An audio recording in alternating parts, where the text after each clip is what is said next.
വളരെ നല്ല രീതിയിൽ പോയിക്കൊണ്ടിരിക്കുന്ന ഒരു സ്റ്റാർട്ടപ്പ് അല്ലെങ്കിൽ ഒരു ബിസിനസ് പെട്ടെന്ന് ഒരു ദിവസം കൊളാപ്സ് ആവുന്ന സിറ്റുവേഷൻ, സീറോ ആയി പോകുന്ന സിറ്റുവേഷൻ, വലിയൊരു ബ്രാൻഡ് വന്നിട്ട് ഒരു കോടിക്കണക്കിന് രൂപയുടെ ലീഗൽ നോട്ടീസ് അയക്കുന്ന സിറ്റുവേഷൻ, കോ ഫൗണ്ടേഴ്സ് തമ്മിലുള്ള കോൺഫ്ലിക്ട്സ്, ഇങ്ങനത്തെ പല പ്രശ്നങ്ങൾ ഫേസ് ചെയ്തുകൊണ്ട് നല്ല രീതിയിൽ പോയിക്കൊണ്ടിരിക്കുന്ന സ്റ്റാർട്ടപ്പുകൾ പലതും ഇന്ത്യയിൽ ഒരുപാട് ഫെയിലിയർ സിനാരിയോസ് വന്നിട്ടുള്ളത് നമ്മൾ കണ്ടിട്ടുണ്ട്. അപ്പോൾ പലപ്പോഴും വളരെ സില്ലി ആയിട്ട് കാണുന്ന ഒരു കാര്യമാണ് ഈ കമ്പനീസിൻ്റെ അല്ലെങ്കിൽ നമ്മുടെ സ്റ്റാർട്ടപ്പുകളുടെ ലീഗൽ വശങ്ങൾ എന്ന് പറയുന്നത്. പല ബിസിനസ് ഓണേഴ്സും പല ഓണ്ടർപ്രണേഴ്സും ലീഗൽ വിഷയങ്ങളെ അല്ലെങ്കിൽ ലീഗൽ ആസ്പെക്ട്സുകളെ, ലീഗൽ സൈഡിനെ വളരെയധികം ചെറുതായി കാണുകയും പിന്നീട് അതുകൊണ്ട് വലിയ രീതിയിലുള്ള ബുദ്ധിമുട്ടുകൾ ഉണ്ടാകുകയും ചെയ്തിട്ടുള്ള എക്സ്പീരിയൻസുകൾ നമ്മളെടുത്ത് ഷെയർ ചെയ്യാറുണ്ട്. ഇന്നത്തെ വീഡിയോയിൽ നമ്മൾ സംസാരിക്കാൻ പോകുന്നത് ആക്ച്വലി ഇതിനെക്കുറിച്ചാണ്. ശരിക്കും പല ആൾക്കാരും പറയാറുണ്ട്, ആദ്യം നിങ്ങൾ പ്രൊഡക്റ്റ് ഒക്കെ ബിൽഡ് ചെയ്യും, ആദ്യം നിങ്ങൾ നിങ്ങളുടെ കമ്പനിയൊക്കെ ബിൽഡ് ചെയ്യും, ആദ്യം നിങ്ങൾ ലീഗൽ സൈഡ് ഒന്നും ചിന്തിക്കേണ്ട എന്നൊക്കെ പറയും. പക്ഷെ ഞാനത് തിരുത്താൻ വന്നിട്ടുള്ളതാണ് ഇന്നിവിടെ. കാരണം അങ്ങനെ ബിൽഡ് ചെയ്ത് പോയിട്ട് വലിയ സ്റ്റേജിലൊക്കെ എത്തിയിട്ട് അല്ലെങ്കിൽ ഈവൻ ദോ അതിൻ്റെ ഒരു യാത്രയിലാണെങ്കിൽ പോലും പകുതിക്ക് വെച്ച് അവർക്ക് തിരിച്ചു പോരേണ്ട അവസ്ഥ വന്നിട്ടുള്ള അല്ലെങ്കിൽ പല ബുദ്ധിമുട്ടുകളും അതുകൊണ്ട് വന്നിട്ടുള്ള ആളുകളെ നമ്മൾ ഒരുപാട് എക്സ്പീരിയൻസ് ചെയ്തിട്ടുണ്ട്. കമ്പനി തുടങ്ങി അല്ലെങ്കിൽ സ്റ്റാർട്ടപ്പ് തുടങ്ങി ഞാൻ കുടുങ്ങി എന്ന് പറഞ്ഞിട്ടുള്ള പല എക്സ്പീരിയൻസുകൾ നമുക്ക് ഉണ്ടായിട്ടുണ്ട്. അപ്പോൾ നമ്മൾ ഇന്ന് ചർച്ച ചെയ്യുന്നത്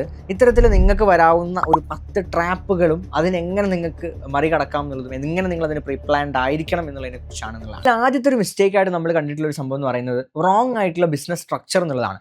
അതായത് ലീഗൽ രജിസ്ട്രേഷൻസ് ചെയ്യുന്ന സമയത്ത് പല ആളുകളും എളുപ്പത്തിന് വേണ്ടിയിട്ട് ടാക്സ് ലയബിലിറ്റി കുറയുന്നതിനും അങ്ങനെ പല ബെനിഫിറ്റ്സും ആളുകൾ വിചാരിച്ചിട്ട് സോൾ പ്രൊപ്പറേറ്റർഷിപ്പിലൊക്കെ കമ്പനി രജിസ്റ്റർ ചെയ്തിട്ട് റൺ ചെയ്യുന്ന സിറ്റുവേഷൻസ് ഉണ്ടാവും. ഇതിൽ നിങ്ങൾ മനസ്സിലാക്കേണ്ട ഒരു കാര്യം എന്ന് പറയുന്നത്, ഒരു സോൾ പ്രൊപ്പറേറ്റർഷിപ്പ് എൻറ്റിറ്റി ആയിട്ടാണ് നിങ്ങൾ പോകുന്നതെന്നുണ്ടെങ്കിൽ നിങ്ങൾ തന്നെയാണ് നിങ്ങളുടെ കമ്പനി, നിങ്ങൾ തന്നെയാണ് നിങ്ങളുടെ എൻറ്റിറ്റി. ഒരു സെപ്പറേറ്റ് ലീഗൽ എൻറ്റിറ്റി എന്നുള്ള രീതിയിലല്ല അത് ഫോംഡ് ആവുന്നത്. അപ്പോൾ കമ്പനിക്ക് ഏതെങ്കിലും തരത്തിലുള്ള പ്രോബ്ലംസ് ഉണ്ടാവുകയോ ലയബിലിറ്റി ഉണ്ടാവുകയോ കടം വരികയോ ഒക്കെ ചെയ്തു കഴിഞ്ഞാൽ അത് നിങ്ങളുടെ പേഴ്സണൽ ലയബിലിറ്റിയെ കൂടി എഫക്റ്റ് ചെയ്യുന്ന ഒരു സിനാരിയോ ആണെന്ന് നിങ്ങൾ ആദ്യം മനസ്സിലാക്കണം. അപ്പോൾ അവിടെ സ്വാഭാവികമായിട്ട് ഉണ്ടാകുന്ന പ്രശ്നം എന്താണ്? നിങ്ങളുടെ വീട്, നിങ്ങളുടെ കാർ, നിങ്ങളുടെ അസറ്റ്, നിങ്ങളുടെ ലാൻഡ്, ഇതെല്ലാം എന്ത് ചെയ്യാം? നിങ്ങളുടെ ബിസിനസ്സിൽ എന്തെങ്കിലും പ്രശ്നം വന്നു കഴിഞ്ഞാൽ ബാങ്കുകാർ കൊണ്ടുപോകുന്ന സിറ്റുവേഷൻസ് വരെ ഉണ്ടാവാം. അപ്പോൾ ഇത്തരത്തിൽ ഒരുപാട് പേര് ബിസിനസ് ചെയ്തിട്ട് കുടുങ്ങിയിട്ടുള്ള ആൾക്കാർ, കടത്തിലായിട്ടുള്ള ആൾക്കാർ, അവരുടെ വീടും പറമ്പും വരെ പോയിട്ടുള്ള സിറ്റുവേഷൻസ് ഒക്കെ കണ്ടിട്ടുണ്ട്. അപ്പോൾ അവിടെ നിങ്ങൾ മനസ്സിലാക്കേണ്ട ഒരു കാര്യം എന്ന് പറയുന്നത്, അതിനുള്ള സൊല്യൂഷൻ എന്ന് പറയുന്നത് കൃത്യമായിട്ടുള്ള ബിസിനസ് സ്ട്രക്ചർ ആയിരിക്കണം നിങ്ങൾ ഫോളോ ചെയ്യേണ്ടതെന്നുള്ളതാണ്. ഒരു ഇൻവെസ്റ്റേഴ്സിൻ്റെ അടുത്ത് നമ്മൾ പോവുകയാണെന്നുണ്ടെങ്കിൽ അവർ സ്വാഭാവികമായിട്ടും ആ ഇൻവെസ്റ്റ്മെൻറ്റ്, ആ ഒരു ബിസിനസ് സ്ട്രക്ചർ എന്താണ്, അതിൻ്റെ ലീഗൽ സ്ട്രക്ചർ എന്താണ് എന്നുള്ളത് തീർച്ചയായിട്ടും നോക്കും. ഒരു പ്രൈവറ്റ് ലിമിറ്റഡ് കമ്പനിയിലാണ് ഇൻവെസ്റ്ററിനെ സംബന്ധിച്ചിടത്തോളം അയാൾക്ക് ഇൻവെസ്റ്റ് ചെയ്യാനുള്ള താല്പര്യം ഉണ്ടാവുക. കാരണം അവർക്ക് അവരുടെ ഷെയർസിൻ്റെ ഒരു ക്രെഡിബിലിറ്റി കിട്ടുന്നതും അതോറിറ്റി കിട്ടുന്നതും ഷെയർസ് ട്രാൻസ്ഫർ ചെയ്യാനും സെല് ചെയ്യാനൊക്കെ കൺവീനിയൻ്റ് ആവുന്നതും ഒരു പ്രൈവറ്റ് ലിമിറ്റഡ് കമ്പനി ആവുന്ന സമയത്താണ്. അപ്പോൾ അത്തരത്തിൽ സ്കെയിൽ ചെയ്യാൻ ഉദ്ദേശിക്കുന്ന ഒരു ബിസിനസ് ആണ് നിങ്ങൾ ബിൽഡ് ചെയ്യുന്നുണ്ടെങ്കിൽ തീർച്ചയായിട്ടും നിങ്ങൾ അത്തരത്തിലുള്ള ഒരു മോഡലിലോട്ടാണ് നിങ്ങളുടെ ബിസിനസ് സ്ട്രക്ചർ കൊണ്ടുപോകേണ്ടതെന്നുള്ളതാണ്. അപ്പോൾ നിങ്ങളൊരു ഫണ്ടിങ്ങും കാര്യങ്ങളൊക്കെ പോകാൻ ഉദ്ദേശിക്കുന്ന ഒരു ഹൈ ഗ്രോത്ത് എക്സ്പെക്ട് ചെയ്യുന്ന ഒരു സ്റ്റാർട്ടപ്പോ ബിസിനസ്സോ ആണെന്നുണ്ടെങ്കിൽ തീർച്ചയായിട്ടും നിങ്ങളൊരു പ്രൈവറ്റ് ലിമിറ്റഡ് തന്നെ ചെയ്യണം എന്നുള്ളതാണ് ഞാൻ സജസ്റ്റ് ചെയ്യുന്നത്. ഇപ്പോൾ വലിയ വ്യത്യാസങ്ങളൊന്നും ഇതിൻ്റെ ബെനിഫിറ്റ് സൈഡിൽ ഇല്ല എന്ന് നിങ്ങൾ മനസ്സിലാക്കുക. കോസ്റ്റ് സൈഡിൽ നോക്കുകയാണെങ്കിലും ഏകദേശം എല്ലാം ഒരു കണക്കാണ് എന്നുള്ള സിറ്റുവേഷൻ ആണ് ഉള്ളത്. അപ്പോൾ നിങ്ങളുടെ ബിസിനസ് മോഡലിനും നിങ്ങളുടെ ബിസിനസ് മോഡലിൻ്റെ ഫ്യൂച്ചർ പ്ലാൻസിനും അനുസരിച്ച് ഏത് ലീഗൽ സ്ട്രക്ചറാണ് നിങ്ങൾ ഫോളോ ചെയ്യേണ്ടതെന്നുള്ളത് കൃത്യമായ ധാരണ നിങ്ങൾക്ക് ഉണ്ടായിരിക്കണം. ഇപ്പോൾ നിങ്ങളൊരു പ്രൊഫഷണൽ സർവീസസ് ഒക്കെ കൊടുക്കാനാണെന്നുണ്ടെങ്കിൽ നിങ്ങൾക്ക് LLP ആണെങ്കിലും മതി. പക്ഷേ ഞാൻ സജസ്റ്റ് ചെയ്യുന്നത് LLP ആണെങ്കിലും കുറച്ച് കഴിയുമ്പോൾ നിങ്ങൾക്ക് പ്രൈവറ്റ് ലിമിറ്റിലോട്ട് കൺവേർട്ട് ചെയ്യാവുന്ന രീതിയിലേക്കൊക്കെ പ്ലാൻ ചെയ്തിട്ടായിരിക്കണം നിങ്ങൾ ചെയ്യേണ്ടതെന്നുള്ളതാണ്. കൺവേർഷൻസ് പോസിബിൾ ആണ്. അപ്പോൾ LLP ഓർ പ്രൈവറ്റ് ലിമിറ്റഡ് എന്നുള്ള രീതിയിൽ ഇതിലേതാണ് നിങ്ങളുടെ ബിസിനസ് മോഡലിന് കൺവീനിയൻ്റ് ആയിട്ടുള്ള മോഡൽ, അത് നിങ്ങൾ ചൂസ് ചെയ്യുക എന്നുള്ളതാണ് ഈ ഫസ്റ്റത്തെ പ്രോബ്ലം നിങ്ങൾ സോൾവ് ചെയ്യാൻ വേണ്ടിയിട്ട് ചെയ്യേണ്ട കാര്യം എന്ന് പറയുന്നത്. ഇതല്ല എന്നുണ്ടെങ്കിൽ ഈ ഒരു ഡിസിഷൻ കൊണ്ട് മാത്രം നിങ്ങൾ വലിയ കടക്കാരനായി മാറാനുള്ള സാധ്യതകൾ അവിടെ ഉണ്ടെന്നുള്ളതാണ്.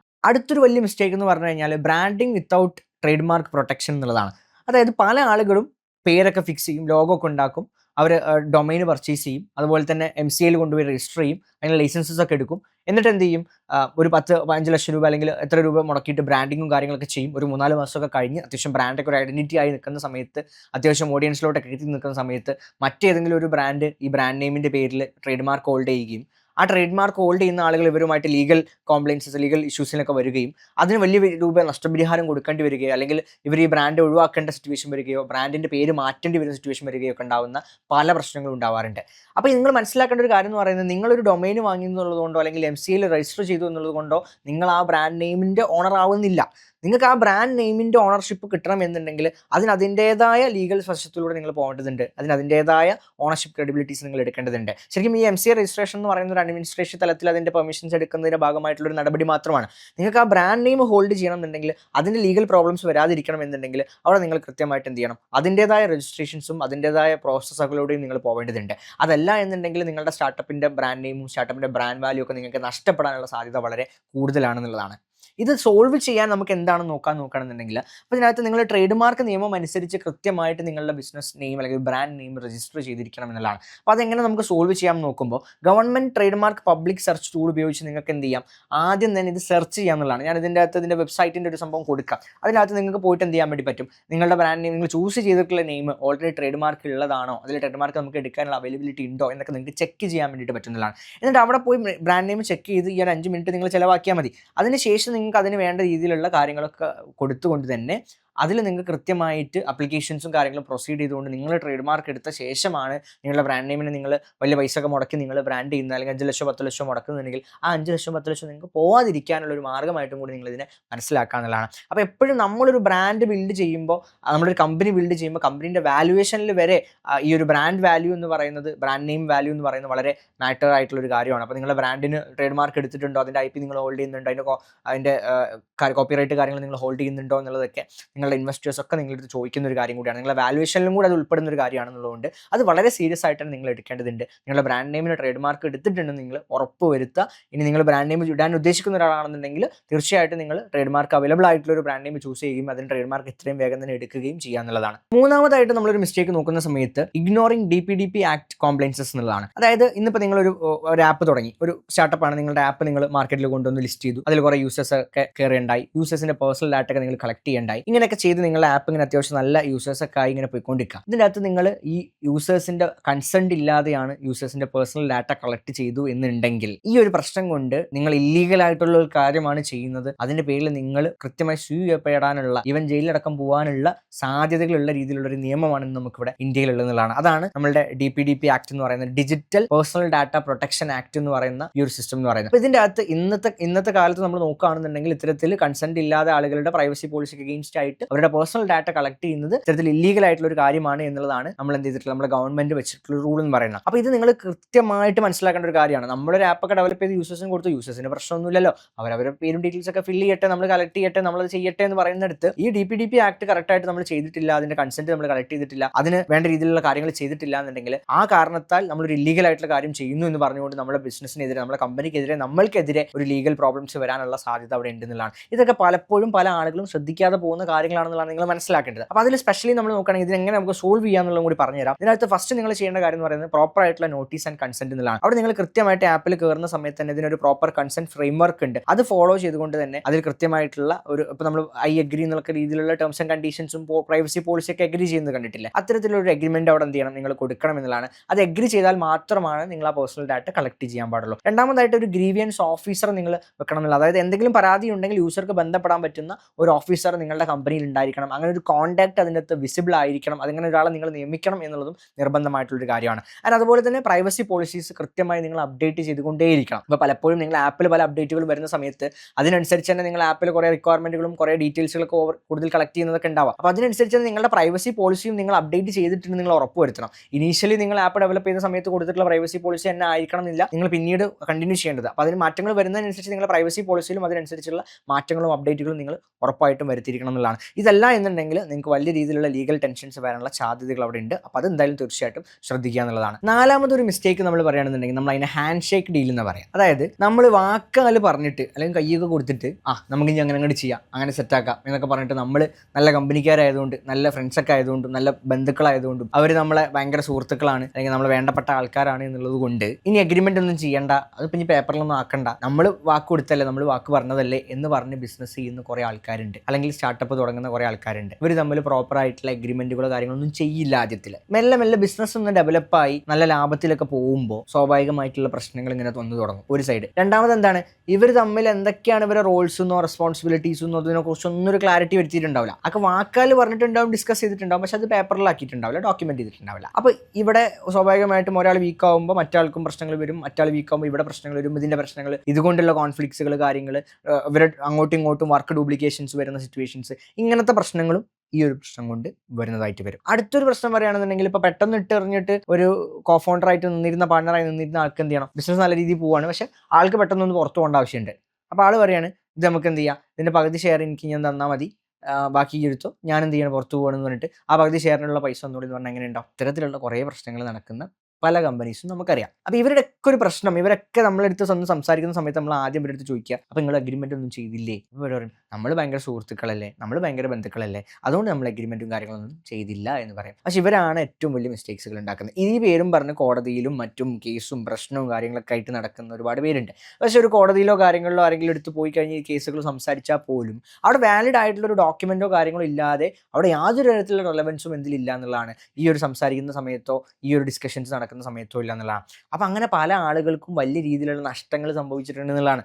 അപ്പോൾ അവിടെ പല ആളുകളും ഒരു കമ്പനി ബ്ലഡ് ആൻഡ് സ്വെറ്റ് ഇട്ട് വർക്ക് ചെയ്ത് ഒരു ലെവലിൽ എത്തിയ ശേഷം അവരെ പുറത്താക്കപ്പെട്ടിട്ടുള്ള ആൾക്കാരുണ്ട്. എനിക്ക് പേഴ്സണലി അറിയുന്ന ഒരു സ്റ്റാർട്ടപ്പ് ഫൗണ്ടറൊക്കെ കുറേ കാലമായിട്ട് അതിൻ്റെ പിന്നാലെ ഓടി നടന്ന ആ സ്റ്റാർട്ടപ്പിന് ഒരു നിലയിൽ എത്തിച്ച് അവിടെ ബാക്കി ഉണ്ടായിരുന്ന 2 ഫൗണ്ടേഴ്സും കൂടെ അവർക്ക് അവരുടെ താല്പര്യത്തിനനുസരിച്ച് കമ്പനി കൊണ്ടുപോവുകയും ഇയാളെ പുറത്താക്കുകയും ചെയ്യുന്ന സിറ്റുവേഷനൊക്കെ ഉണ്ടായ പല സിറ്റുവേഷൻ. അതായത് കമ്പനി ഒരു നിലയിൽ എത്തിക്കഴിഞ്ഞപ്പോൾ അവർ വരികയും അവരതുവരെ ബാക്കിൽ നിന്നിട്ട് ഇവർ ഓടിയിരുന്ന സാധനത്തിന് പിന്നീട് അവർ ഓടിക്കോളാം എന്ന് പറയുകയും ഇവരെ പുറത്താക്കുകയൊക്കെ ഉണ്ടായ സിറ്റുവേഷൻസ്, അത്രയും കാലം സമയവും അത്രയും കാലത്തെ എഫേർട്ടൊക്കെ വേസ്റ്റായി പോകുന്ന സിറ്റുവേഷനൊക്കെ ഉണ്ടായിട്ടുള്ളതുണ്ട്. അപ്പോൾ പ്രോപ്പർ ആയിട്ടുള്ള അഗ്രിമെൻറ്റും ഡോക്യുമെൻറ്റേഷൻസും ചെയ്യാതെ ഒരു ഹാൻഡ് ഷേക്ക് ഡീലിലാണ് നിങ്ങൾ നിങ്ങളുടെ ബിസിനസ്സും സ്റ്റാർട്ടപ്പും റൺ ചെയ്യുന്നതെന്ന് അല്ലെങ്കിൽ റൺ ചെയ്യാൻ പോകുന്നതെങ്കിൽ ഒരിക്കലും അങ്ങനെ ചെയ്യരുത്. അതാവും നിങ്ങളുടെ ഏറ്റവും വലിയൊരു മിസ്റ്റേക്ക് നിങ്ങൾ ചെയ്യാൻ വേണ്ടി പോകുന്നത്. അപ്പോൾ ഇതിനെങ്ങനെ നമുക്ക് ഫിക്സ് ചെയ്യാമെന്ന് നോക്കുന്ന സമയത്ത് ഫസ്റ്റ് ഒരു പോയിന്റ് പറയുകയാണെങ്കിൽ നമ്മൾ റോൾസ് ആൻഡ് റെസ്പോൺസിബിലിറ്റീസ് തന്നെയാണ്. അപ്പോൾ ഞാൻ നേരത്തെ പറഞ്ഞ പോലെ തന്നെ കൃത്യമായിട്ട് ആരെന്ത് ചെയ്യും എന്നുള്ളതിന് കൃത്യമായി നിങ്ങൾ എന്ത് ചെയ്യണം, നോട്ട് ചെയ്ത് വെക്കണം എന്നുള്ളതാണ്. അതുപോലെ തന്നെ അത് ഡോക്യുമെൻറ്റ് ചെയ്യുന്നതാണ്. അതുപോലെ തന്നെ ഇക്വിറ്റി സ്പ്ലിറ്റ്. ഇപ്പോൾ ഒരു കമ്പനി സ്ട്രക്ചറാണ് നമ്മൾ ഫോം ചെയ്യുന്നുണ്ടെങ്കിൽ ഇതിൽ ഇത്ര ഷെയർ എന്നുള്ള രീതിയിൽ എത്ര ഫൗണ്ടേഴ്സ് ഉണ്ടോ, എത്ര പാർട്ട്നേഴ്സ് ഉണ്ടോ, ഓരോരുത്തരുടെയും റോൾസ് ആൻഡ് റെസ്പോൺസിബിലിറ്റീസിൻ്റെയും അവരുടെ ടൈം കമ്മിറ്റ്മെൻറ്റിൻ്റെയും അവരുടെ എഫേർട്ടിൻ്റെയും ഒക്കെ അനുസൃതമായിട്ടായിരിക്കണം നിങ്ങൾ അതിൻ്റെ ഇക്വിറ്റി സ്പ്ലിറ്റ് ഇനീഷ്യലി തന്നെ ഡിസ്കസ് ചെയ്ത് ഫിക്സ് ചെയ്ത് വെക്കണം. അതല്ലാതെ നമുക്ക് കമ്പനിക്ക് ഒരു ലെവലിൽ എത്തുമ്പോൾ ആലോചിക്കാം എന്ന് പറഞ്ഞ് പിന്നെ പോവുകയോ അല്ലെങ്കിൽ ഈക്വലി ഡിസ്പ്ലേസ് ചെയ്യുകയോ ഒന്നും ചെയ്യാൻ പാടില്ല. അത് കൃത്യമായിട്ട് ആരൊക്കെയാണ് എഫേർട്ട് ഇട്ടത്, ആരൊക്കെയാണ് ഇതിൽ ഫുൾ ടൈമിലുള്ളത്, ആരൊക്കെയാണ് ഓഫ് ടൈമിലുള്ളത്, അല്ലെങ്കിൽ ആരൊക്കെയാണ് റിമോട്ടായിട്ട് ഇതിൽ വർക്ക് ചെയ്യുന്നത്, ഇതൊക്കെ നോക്കിക്കൊണ്ട് കൃത്യമായിട്ട് എന്ത് ചെയ്യണം, ആരൊക്കെയാണ് ഫണ്ട് ഇൻവോൾവ്മെൻറ്റ് ഉള്ളത്, ഇതൊക്കെ നോക്കിക്കൊണ്ടായിരിക്കണം നിങ്ങൾ ഡിസ്കസ് ചെയ്തിട്ട് ഫുള്ളി പ്ലാൻ ചെയ്ത് ആദ്യം ഒരു സ്ട്രക്ചർ വെച്ച് പോസിബിൾ ആണെങ്കിൽ ഒരു കൺസൾട്ടൻറ്റിനെയോ CAയോ വെച്ചുകൊണ്ട് ഒരു മീഡിയേറ്ററെ വെച്ചുകൊണ്ട് ഇത് ഡിസ്കസ് ചെയ്തിട്ട് ഫൈനൽ ചെയ്യുക എന്നുള്ളതാണ്. അത്തരത്തിലൊരു ഇക്വിറ്റി സ്പ്ലിറ്റും കാര്യങ്ങളും നിങ്ങൾ ഫിക്സ് ചെയ്യണം എന്നുള്ളതാണ്. ഇതിൻ്റെ പേരിലൊക്കെയാണ് ഒരുപാട് പ്രശ്നങ്ങൾ ഉണ്ടാകുന്നതെന്നുള്ള. പിന്നെ ഒന്ന് വെസ്റ്റിംഗ് ഷെഡ്യൂൾ എന്നുള്ളതാണ്. അതായത് 3 to 4 ഇയേഴ്സിൽ അല്ലെങ്കിൽ 3-4 വർഷത്തെ വെസ്റ്റിംഗ് പീരീഡ് വെക്കുക. അതിൽ 1 ഇയർ ക്ലിഫ്, ലൈക്ക് ഒരു എക്സാമ്പിൾ പറയുകയാണെങ്കിൽ ഇപ്പോൾ 1 ഇയറിൻ്റെ ഉള്ളിൽ ആരെങ്കിലും ഇറങ്ങിപ്പോയാൽ അവർക്ക് ഷെയർ കൊടുക്കാൻ പറ്റില്ല. അപ്പോൾ ഒരു മിനിമം 3 വർഷമോ 4 വർഷമോ ഈ കമ്പനിയിൽ കമ്മിറ്റ്മെൻറ്റ് നിൽക്കുന്ന ആളുകൾക്ക് വെസ്റ്റിംഗ് ഷെഡ്യൂൾ എന്നാണ് അതിൻ്റെ ടെർമിനോളജി പറയുക. അങ്ങനെ നിൽക്കുന്ന ആൾക്കാണ് ഈ ഷെയറിൻ്റെ അതോറിറ്റി ഉണ്ടാവുക എന്നുള്ള രീതിയിൽ തന്നെ കമ്മ്യൂണിക്കേറ്റ് ചെയ്യുക. അപ്പോൾ അങ്ങനെ ഒരു അഗ്രിമെൻറ്റിൽ മെൻഷൻ ചെയ്തിട്ടുണ്ടെന്നുണ്ടെങ്കിൽ ഇപ്പോൾ ഒരാൾ ഒരു 1 ഇയർ കഴിഞ്ഞിട്ട് അയാൾ ഇറങ്ങി പോകുന്ന സമയത്ത് അയാൾ പറയുകയാണെങ്കിൽ എനിക്ക് ഇതിൻ്റെ ഷെയറും വേണമെന്ന് പറയുകയാണെങ്കിൽ അത് കൊടുക്കേണ്ട ആവശ്യമില്ല. കാരണം അയാൾ നമ്മൾ ഉദ്ദേശിക്കുന്ന പ്രൊജക്റ്റിന് വേണ്ടിയിട്ട് ഉദ്ദേശിക്കുന്ന രീതിയിൽ എന്ത് ചെയ്തിട്ടില്ല, വർക്ക് ചെയ്യാനോ കമ്മിറ്റഡ് ആയിട്ട് നിൽക്കാനോ റെഡി അല്ല എന്നുണ്ടെങ്കിൽ നമ്മൾ എന്ത് ചെയ്യേണ്ട ആവശ്യമില്ല, അതവിടെ ചെയ്യേണ്ട ആവശ്യമില്ല എന്നുള്ള. അപ്പോൾ അത് കൃത്യമായിട്ട് നിങ്ങൾ അതിൽ ക്ലിയർ ആയിട്ട് മെൻഷൻ ചെയ്യേണ്ടതായിരിക്കണം എന്നുള്ളതാണ്. അതുപോലെ തന്നെ എക്സിറ്റ് ക്ലോസുകൾ എന്തൊക്കെയാണ്. ഇപ്പോൾ ഇങ്ങനത്തെ ഒരു എക്സിറ്റ് വരികയാണെങ്കിലും അതല്ലാതെ ഒരു എക്സിറ്റ് വരികയാണെന്നുണ്ടെങ്കിലൊക്കെ ബിസിനസ് വിട്ടു പോവുകയാണെന്നുണ്ടെങ്കിൽ അവിടെ എന്താണ് സംഭവിക്കുക, എന്താണ് അതിൻ്റെ കാര്യങ്ങൾ, എന്താണ് അതിൻ്റെ ഫോർമാലിറ്റീസ്, അവിടെ എന്തൊക്കെ ഡിസ്കഷൻസ് ആണ് നടത്തേണ്ടി വരിക, അതിൻ്റെ കൃത്യമായിട്ടുള്ള ഒരു ക്ലാരിറ്റി. ഇപ്പോൾ ഒരാൾ ഇതിന് ബാക്ക് ചെയ്ത് പോവുകയാണെന്നുണ്ടെങ്കിൽ അയാൾക്ക് എന്തൊക്കെ റെസ്പോൺസിബിലിറ്റീസ് അവിടെ ഉണ്ടാവും, അയാൾക്ക് എന്തൊക്കെ അവിടെ നിന്ന് കൊണ്ടുപോകാനുണ്ടാവും എന്നത് കൃത്യമായിട്ട് ഡോക്യുമെൻറ്റഡ് ആയിരിക്കണം.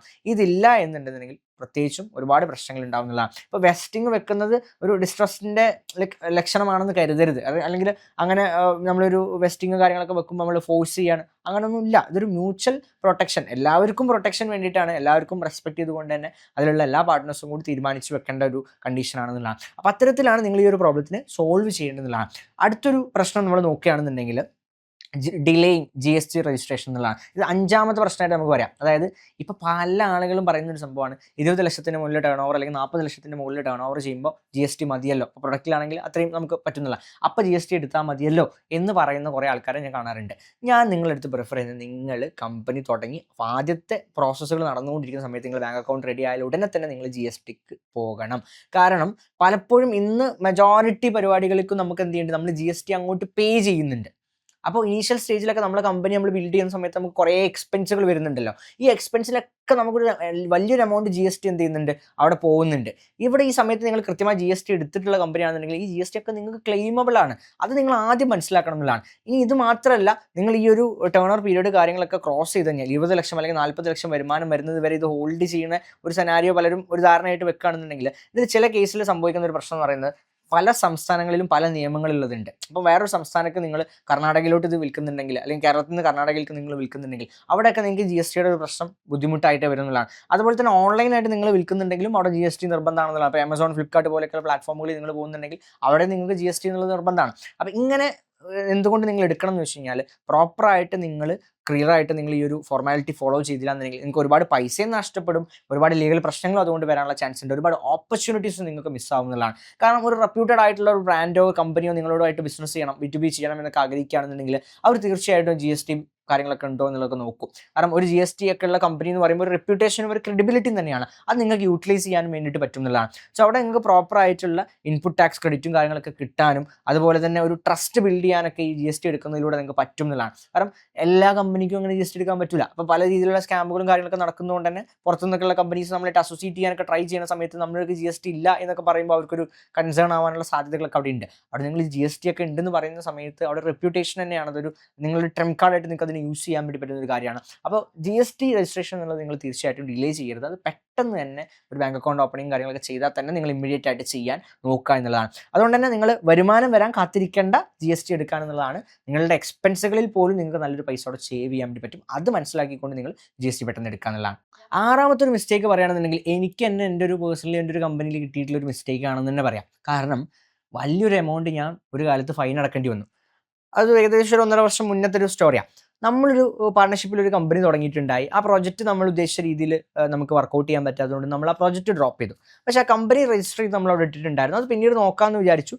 അതിൽ മിസ്സായി പോയൊരു പോയിന്റ് എന്ന് വെച്ചാൽ അത് നമ്മൾ ഫോർഗറ്റ് ചെയ്തൊരു സ്റ്റെപ്പ് ഉണ്ടായിരുന്നു. അതാണ് ഇതിലൊരു മിസ്റ്റേക്ക് എന്ന് പറഞ്ഞു കഴിഞ്ഞാൽ. പല ആളുകളും പ്രൈവറ്റ് ലിമിറ്റഡ് കമ്പനിയൊക്കെ ഇൻകോർപ്പറേറ്റ് ചെയ്തിട്ട് അവിടെ ഇടും, ബിസിനസ് തുടങ്ങാമെന്നൊക്കെ കരുതി നിൽക്കും. പക്ഷേ പലപ്പോഴും ബിസിനസ് തുടങ്ങാനുള്ള ഒരു പ്രോസസ്സിനുള്ള ഒരു പെർമിഷനും കൂടി അവിടെ എടുക്കേണ്ടതുണ്ട്, ഒരു ലൈസൻസിങ് കൂടി അവിടെ എടുക്കേണ്ടതുണ്ട്.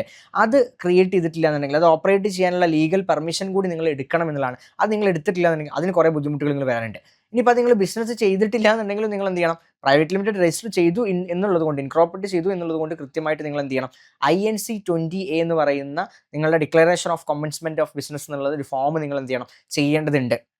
അപ്പോൾ ഇതിൻ്റെ ഒരു പ്രശ്നം എന്ന് പറഞ്ഞു കഴിഞ്ഞാൽ, നിങ്ങളൊരു പ്രൈവറ്റ് ലിമിറ്റഡ് ഫോം ചെയ്ത് കഴിഞ്ഞാൽ എനിക്ക് തോന്നുന്നു കറക്റ്റ് 180 ദിവസത്തിനുള്ളിൽ നിങ്ങൾ എന്ത് ചെയ്യണം? INC 20A ഫയൽ ചെയ്യണം. ഈ INC 20A ഫയൽ ചെയ്തില്ല എന്നുണ്ടെങ്കിൽ നിങ്ങളുടെ ബിസിനസ്സിന്, നിങ്ങളുടെ കമ്പനിക്ക് നിയമപരമായി പ്രവർത്തിക്കാനുള്ള അനുമതി ഇല്ല എന്നുള്ളതാണ് ഒന്ന്. രണ്ടാമത്തെ കാര്യം എന്ന് പറയുന്നത്, ഈ ദിവസം കഴിഞ്ഞ് കഴിഞ്ഞാൽ ഒരു ദിവസത്തിന് ഡേ ബൈ ഡേ നിങ്ങൾക്ക് പെനാൽറ്റിയും ഫീയും വന്നുകൊണ്ടിരിക്കും. ആൻഡ് മൂന്നാമത്തെ ഒരു കാര്യം എന്ന് പറയുന്നത്, ഇത് ഫയൽ ചെയ്യാതെ ബിസിനസ് തുടങ്ങിക്കഴിഞ്ഞാൽ അത് ഭാവിയിൽ നിങ്ങൾക്ക് ഒരുപാട് ബുദ്ധിമുട്ട് ഉണ്ടാക്കാനുള്ള സാധ്യതയും അവിടെ ഉണ്ട്. ഈ കാര്യങ്ങളൊക്കെ ഒരു പ്രശ്നം വരാനുള്ള സാധ്യതയാണ് നമ്മൾ ഒരൊറ്റ സംഗതി മറന്നുപോയാൽ INC 20A ഫയൽ ചെയ്യാൻ. അപ്പോൾ ഈ പ്രൈവറ്റ് ലിമിറ്റഡ് രജിസ്ട്രേഷൻ ചെയ്ത് കഴിഞ്ഞാൽ എല്ലാം ആയി കഴിഞ്ഞു, ഇനി ഈ പരിപാടിയൊക്കെ തീർന്നു എന്ന് പറഞ്ഞ് വെച്ചേക്കുകയാണ് നിങ്ങൾ എന്നുണ്ടെങ്കിൽ പെട്ടെന്ന് നിങ്ങൾ പോയി ചെക്ക് ചെയ്യണം നിങ്ങൾ INC 20A ചെയ്തിട്ടുണ്ടോ. 180 ഡേയ്സിനുള്ളിൽ ഇത് ചെയ്തിട്ടില്ല എന്നുണ്ടെങ്കിൽ വലിയൊരു എമൗണ്ട് നിങ്ങൾക്ക് ഫൈൻ വന്നിട്ടുണ്ടാവും. അതും നിങ്ങൾ ചെക്ക് ചെയ്യണം. അത് പെട്ടെന്ന് തന്നെ പേ ചെയ്ത് ക്ലിയർ ചെയ്ത് INC 20A ഫയൽ ചെയ്യണം. ഇതെങ്ങനെ ചെയ്യണം എന്ന് വെച്ച് കഴിഞ്ഞാൽ, ഇതിൻ്റെ സൊല്യൂഷൻ എന്താണെന്ന് വെച്ച് കഴിഞ്ഞാൽ, നമ്മൾ പ്രൈവറ്റ് ലിമിറ്റഡ് ഫോം ചെയ്ത ഉടനെ തന്നെ നിങ്ങൾ ബാങ്ക് അക്കൗണ്ടും കാര്യങ്ങൾ ഓപ്പൺ ചെയ്ത് കഴിഞ്ഞാൽ നമ്മുടെ ഷെയർ ക്യാപിറ്റൽ എമൗണ്ട് എത്രയാണോ, ഓരോ പാർട്ട്നേഴ്സിൻ്റെയും ഷെയർ ക്യാപിറ്റൽ എമൗണ്ട് എത്രയാണോ അത് ആ ബാങ്ക് അക്കൗണ്ടിലോട്ട് ട്രാൻസ്ഫർ ചെയ്ത ശേഷം ആ സ്റ്റേറ്റ്മെൻറ്റും കാര്യങ്ങളൊക്കെ വെച്ച് ഒരു CAനെ അസൈൻ ചെയ്തുകൊണ്ടാണ് നമ്മൾ എന്ത് ചെയ്യേണ്ടത്? INC 20A ഫയൽ ചെയ്യേണ്ടതെന്നുള്ളതാണ്. അപ്പോൾ ആ സമയത്ത് നമ്മൾ ആ CA പേഴ്സൻ്റെ അടുത്ത് നമ്മൾ ലീഗൽ സ്ട്രക്ചർ എല്ലാം ഓക്കെ ആണോ എന്ന് നമുക്കൊന്നും കൂടി റീചെക്ക് ചെയ്യാനും കൂടി പറ്റുന്ന ഒരു ഓപ്ഷൻ ആണെന്നുള്ളതാണ്. ഏഴാമത്തെ നമ്മൾ മിസ്റ്റേക്സ് നോക്കുകയാണെന്നുണ്ടെങ്കിൽ, ഇഗ്നോറിങ് ROC അല്ലെങ്കിൽ ആനുവൽ കോംപ്ലയിൻസസ് എന്നുള്ളതാണ്. അപ്പോൾ അതിനടുത്ത് നമ്മൾ മെയിനായിട്ട് പറയുന്നത് ഒരു സൈലൻറ്റ് ബിസിനസ് കില്ലർ എന്നൊക്കെ നമുക്ക് പറയാൻ പറ്റും. അതായത് പലപ്പോഴും ബിസിനസ് കമ്പനി രജിസ്ട്രേഷനും കാര്യങ്ങളൊക്കെ ചെയ്ത് INC ഒക്കെ ഫയൽ ചെയ്തിട്ട് ഇതെല്ലാം ചെയ്ത് തുടങ്ങി ബിസിനസ് നല്ല രീതിയിൽ കച്ചവടം ചെയ്ത് പോകുന്ന ആൾക്കാർ പലരും വർഷാവർഷമുള്ള ഡെഡ് ലൈൻസ് തെറ്റിക്കും. അല്ലെങ്കിൽ ഡെഡ് ലൈൻസിൽ കറക്റ്റായിട്ട് നഷ്ടമാണോ ലാഭമാണോ കമ്പനിയിൽ ഉണ്ടായിട്ടുള്ളത് എന്നുള്ളത് ഗവൺമെൻറ്റിലോട്ട് ഫയൽ ചെയ്യേണ്ടത് ഒരു ഫോർമാലിറ്റിയെ, അതായത് MGT7 AOC4 എന്നൊക്കെ പറയുന്ന ഫോർമാലിറ്റീസ് ചെയ്യാതിരിക്കുന്നതായിട്ട് കാണാറുണ്ട്. ഇതെന്തുകൊണ്ട് നിർബന്ധമാണെന്ന് ചോദിച്ചു കഴിഞ്ഞാൽ, ഇത് നിങ്ങൾ വർഷാവർഷം കറക്റ്റായിട്ട് ചെയ്തില്ല എന്നുണ്ടെങ്കിൽ 2 വർഷത്തിനുള്ളിൽ നിങ്ങളിത് തീരെ ചെയ്യാത്തൊരവസ്ഥയാണ് നിങ്ങളുടെ കമ്പനിയിൽ വരുന്നതെങ്കിൽ ഓട്ടോമാറ്റിക്കലി ഗവൺമെൻറ് നിങ്ങളുടെ കമ്പനി സ്ട്രൈക്ക് ഓഫ് ചെയ്തതായിട്ട് പ്രഖ്യാപിക്കുകയും നിങ്ങളുടെ ബാങ്ക് അക്കൗണ്ടുകൾ ഫ്രീസ് ചെയ്യുകയും നിങ്ങളുടെ ബിസിനസ് നിർത്തേണ്ടി വരുന്ന വരെ സിറ്റുവേഷനിലേക്ക് പോകാനുള്ള ചാൻസസ് അവിടെ ഉണ്ടെന്നുള്ളതാണ്. അത്തരത്തിലൊരു പ്രശ്നത്തിലൂടെ നിങ്ങളുടെ കമ്പനിയുടെ ലീഗൽ സ്ട്രക്ചർ കൊളാപ്സ് ആയി പോകുന്ന സിറ്റുവേഷനിലോട്ട് പോവുകയും അത് കാരണം നിങ്ങളുടെ ബിസിനസ് നിർത്തി പോകുന്ന സിറ്റുവേഷൻസ് വരെ വരും. അപ്പോൾ പലപ്പോഴും പല ആളുകൾക്കും അറിവില്ലായ്മ കൊണ്ടാണ് ഇത് വർഷാവർഷം ഇത് ഫയൽ ചെയ്യണമെന്നോ കണക്കൂട്ടി ചെയ്യണമെന്നോ ഇത് ഗവൺമെൻറ്റിലോട്ട് ബോധിപ്പിക്കണമെന്നോ ഒന്നും പലർക്കും അറിയാത്തത് കൊണ്ടാണ്. അപ്പോൾ നിങ്ങൾ ചെയ്യേണ്ട ഒരു കാര്യം എന്ന് പറയുന്നത് ഈ ഡെഡ് ലൈൻസ് വിട്ടു പോകാതിരിക്കാൻ കൃത്യമായിട്ടുള്ള ഒരു കോംപ്ലയൻസ് കലണ്ടർ നിങ്ങൾ കീപ്പ് ചെയ്യുക എന്നുള്ളതാണ് ഒന്ന്. രണ്ടാമത്തെ കാര്യം എന്ന് പറയുന്നത് പ്രോപ്പറായിട്ടുള്ള CA കൺസൾട്ടൻസിൻ്റെ അടുത്ത് സ്റ്റാർട്ടപ്സ് ഒക്കെ കൈകാര്യം ചെയ്ത എക്സ്പീരിയൻസ് ഉള്ള CA കൺസൾട്ടൻറ്റിൻ്റെ അടുത്ത് നിങ്ങൾ ഈ പറഞ്ഞ സംഗതികളൊക്കെ ഏൽപ്പിക്കുക എന്നുള്ളതാണ്. അപ്പോൾ അവർ കറക്റ്റായിട്ട് നിങ്ങൾ എന്ത് ചെയ്തോളും, റിമൈൻഡും ചെയ്തോളും, അതിൻ്റെ പ്രോസസ്സും ചെയ്തോളും എന്നുള്ളതാണ്. അപ്പോൾ ഇങ്ങനെ ഒരു സിസ്റ്റം നിങ്ങൾ കൃത്യമായിട്ട് വരുത്തിയില്ല എന്നുണ്ടെങ്കിൽ ഇതിലെന്തെങ്കിലുമൊക്കെ ഒരു വീഴ്ച വരുത്തി കഴിഞ്ഞാൽ ഇത്തരം ചെറിയ ചെറിയ പേപ്പർ വർക്കുകൾ ഫയലിങ്ങുകളൊക്കെ നിങ്ങളെ ഒരുപാട് വലിയ ബുദ്ധിമുട്ടുകൾ ഉണ്ടാക്കുകയും നിങ്ങളുടെ നല്ല രീതിക്ക് പോകുന്ന ബിസിനസ്സിനെ വരെ ബാധിക്കാനുള്ള സാധ്യതയുണ്ട്. അപ്പോൾ ബിസിനസ് തുടങ്ങാൻ പോകുന്നവരാണെന്നുണ്ടെങ്കിൽ ഈ ഒരു കാര്യം ശ്രദ്ധിക്കുക എന്നുള്ളതാണ്. അടുത്തൊരു പോയിന്റ് നമ്മൾ നോക്കാമെന്ന് പറയുന്ന സമയത്ത് വലിയ തലവേദനയുള്ളൊരു പരിപാടിയാണ്, അല്ലെങ്കിൽ നിങ്ങൾ പ്രതീക്ഷിക്കാതെ നിങ്ങളിലോട്ട് വരാവുന്ന ഒരു പ്രശ്നം കൂടിയാണ് ലേബർ ലോയിൽ വരുന്ന പ്രശ്നങ്ങൾ എന്ന് പറയുന്നത്. കാരണം നമുക്കറിയാം ഹ്യൂമൻ റിസോഴ്സസിനെ മാനേജ് ചെയ്യുക എന്ന് പറയുന്നത് വളരെ ബുദ്ധിമുട്ടുള്ളൊരു കാര്യമാണ് ഇന്നത്തെ കാലത്ത് എന്ന് പറയുന്നത്. ഇതിന് പുറമെ നമുക്ക് കുറച്ച് കാര്യങ്ങൾ ഇപ്പോൾ EPF അതുപോലെ തന്നെ ESIC അങ്ങനത്തെ കുറേ കാര്യങ്ങൾ നമുക്കതിലുണ്ട്. അപ്പോൾ അതിൽ നോക്കുന്ന സമയത്ത് നമ്മുടെ ജീവനക്കാരൊക്കെ എടുക്കുന്ന സമയത്ത്, നമ്മൾ ജോലിക്കാരൊക്കെ എടുക്കുന്ന സമയത്ത് നമ്മളെ സംബന്ധിച്ചിടത്തോളം ഒരാളെ ഹയർ ചെയ്യുക, അയാൾക്ക് തൊഴിൽ കൊടുക്കുക എന്നൊക്കെ പറഞ്ഞാൽ ഭയങ്കര സന്തോഷമുള്ള കാര്യമാണ്. പക്ഷേ ഇതിൻ്റെ ഒരു കാര്യം എന്ന് പറയുന്നത് ഒരു ബിസിനസ് ഉടമ എന്ന നിലയിൽ അയാൾക്ക് ചെയ്തു കൊടുക്കേണ്ട കുറേ റെസ്പോൺസിബിലിറ്റീസും കൂടി നമ്മളെ തലവേദനയിൽ വരികയാണ് അപ്പോൾ എന്നുള്ളതാണ്. അപ്പോൾ നിങ്ങൾ നോക്കേണ്ട ഒരു കാര്യം എന്ന് പറയുന്നത് ഇതിൻ്റെ അകത്ത് നിങ്ങൾ കൃത്യമായി ശ്രദ്ധിക്കേണ്ട 2 പോയിന്റ്സ് ഉള്ളത്, ഒന്ന് EPF-ഉം അതുപോലെ തന്നെ ESIS ആണ്. അതായത് നമ്മൾ പ്രൊവിഡൻറ്റ് ഫണ്ട് അതുപോലെ തന്നെ സ്റ്റേറ്റ് ഇൻഷുറൻസ് എന്ന് നമ്മൾ പറയും. പ്രൊവിഡൻറ്റ് ഫണ്ട് എന്ന് പറയുന്നത് ടീമിൽ നിങ്ങൾ ഒരു 20 പേരിൽ കൂടുതലുണ്ടെങ്കിൽ നിങ്ങൾക്ക് അത് നിർബന്ധമാണെന്നുള്ളതാണ്.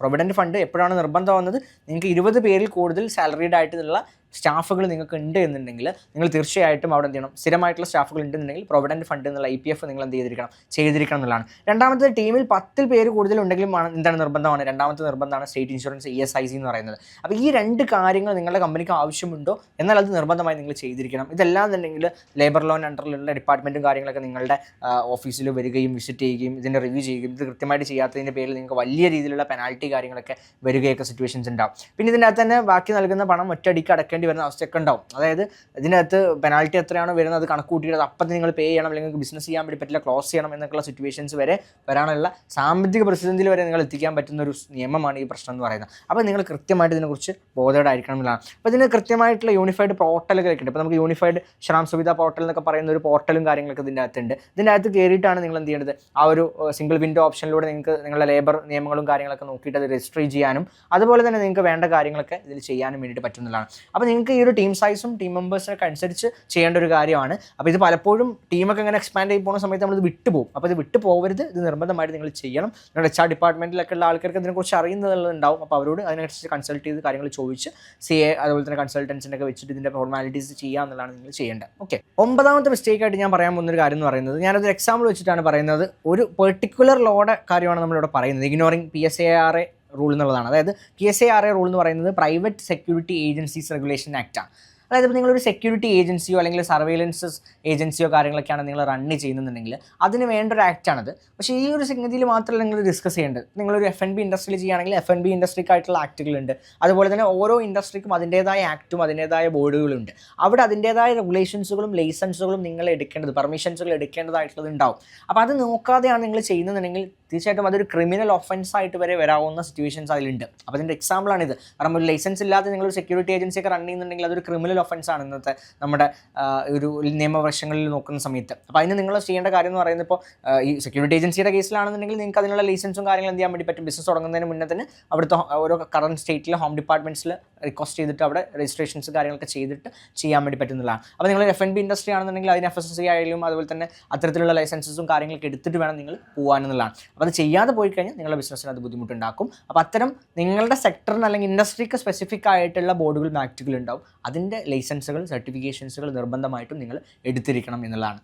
10ാമത്തേത് ഒരു മിസ്റ്റേക്ക് അല്ല, പക്ഷേ നിങ്ങൾ മിസ് ചെയ്ത് പോകുന്ന ഒരു വലിയൊരു റെക്കഗ്നിഷൻ അല്ലെങ്കിൽ വലിയൊരു ബെനിഫിറ്റിനെ കുറിച്ചാണ് നമ്മൾ പറയുന്നത്. അതായത് നമ്മുടെ DPIIT റെക്കഗ്നിഷൻ എന്നുള്ളതാണ്, DPIIT രജിസ്ട്രേഷൻ എന്നുള്ളതാണ്. ഇപ്പോൾ നമുക്കറിയാം സ്റ്റാർട്ടപ്പ് ഇന്ത്യയുടെ വെബ്സൈറ്റിലൊക്കെ പോയി കഴിഞ്ഞാൽ 2 മുതൽ 7 ദിവസം കൊണ്ട് നമുക്ക് തീർക്കാവുന്ന ഒരു പ്രോസസ്സ്, അതും ഫ്രീ ആയിട്ട് ഒരു രൂപ പോലും ചിലവില്ലാതെ നമുക്ക് ചെയ്യാൻ പറ്റുന്ന ഒരു റെക്കഗ്നിഷനാണ് നമുക്ക് നമ്മുടെ സ്റ്റാർട്ടപ്പ് ഇന്ത്യ റെക്കഗ്നിഷൻ എന്നൊക്കെ പറയുന്നത്. ഈ സ്റ്റാർട്ടപ്പ് ഇന്ത്യ DPIIT രജിസ്ട്രേഷൻ ഉള്ള സ്റ്റാർട്ടപ്പുകൾക്ക് പല രീതിയിലുള്ള റിസോഴ്സസും പല രീതിയിലുള്ള റിസോഴ്സുകൾ ആക്സസുകളും പല നെറ്റ്വർക്കുകളിലോട്ടുള്ള ആക്സസുകളും പല ബെനിഫിറ്റ്സുകളും പല സബ്സിഡറീസും ഒക്കെ ആക്സസ് ചെയ്യാൻ പറ്റുന്ന ഒരുപാട് ഓപ്ഷൻസ് ഇന്ന് നമ്മളുടെ ലോസിലും സ്റ്റാർട്ടപ്പ് എക്കോസിസ്റ്റത്തിലൊക്കെ ഉണ്ടെന്നുള്ളതാണ്. അപ്പോൾ അതിനകത്ത് ടാക്സ് ഫ്രീ ആവാനുള്ളതും അതുപോലെ തന്നെ നമുക്ക് ഒരുപാട് സെർവറുകൾ അതുപോലെ ബെനിഫിറ്റ്സുകളൊക്കെ ക്ലെയിം ചെയ്യാനൊക്കെ ഉള്ള ഒരുപാട് ഓപ്ഷൻസ് ഒക്കെ ഈ രജിസ്ട്രേഷൻ എടുക്കുന്നതിലൂടെ നമുക്ക് കിട്ടുന്നുണ്ട്. സ്റ്റാർട്ടപ്സിന് ബെനിഫിഷ്യൽ ആയിട്ടുള്ള പാക്കേജുകളൊക്കെ ഗവൺമെൻറ് സൈഡിൽ നിന്ന് വരുന്ന സമയത്ത് അതൊക്കെ ആക്സസ് ചെയ്യാൻ പറ്റുന്ന ഒരു മേഖലയും കൂടിയാണ് ഈ സ്റ്റാർട്ടപ്പ് ഇന്ത്യ റെക്കഗ്നിഷൻ എന്ന് പറയുന്നത്. ഒരു രൂപ പോലും ചിലവില്ലാതെ നിങ്ങൾക്ക് എടുക്കാൻ പറ്റുന്ന, നിർബന്ധമായി നിങ്ങൾ എടുക്കേണ്ട ഒരു കാര്യം കൂടിയാണ് ഈ DPIIT റെക്കഗ്നിഷൻ എന്ന് പറയുന്നത്. അപ്പോൾ ഇന്നത്തെ വീഡിയോയിൽ നമ്മൾ സംസാരിച്ച് വന്ന ടോപ്പിക്കുകളെല്ലാം അപ്പോൾ നിങ്ങൾ മനസ്സിലാക്കേണ്ട ഒരു കാര്യം എന്ന് പറയുന്നത് ഈ ലീഗൽ വശങ്ങൾ അല്ലെങ്കിൽ ലീഗൽ ഫൗണ്ടേഷൻ എന്ന് പറയുന്ന ഒരു കമ്പനി, ഒരു സ്റ്റാർട്ടപ്പിനെ സംബന്ധിച്ചിടത്തോളം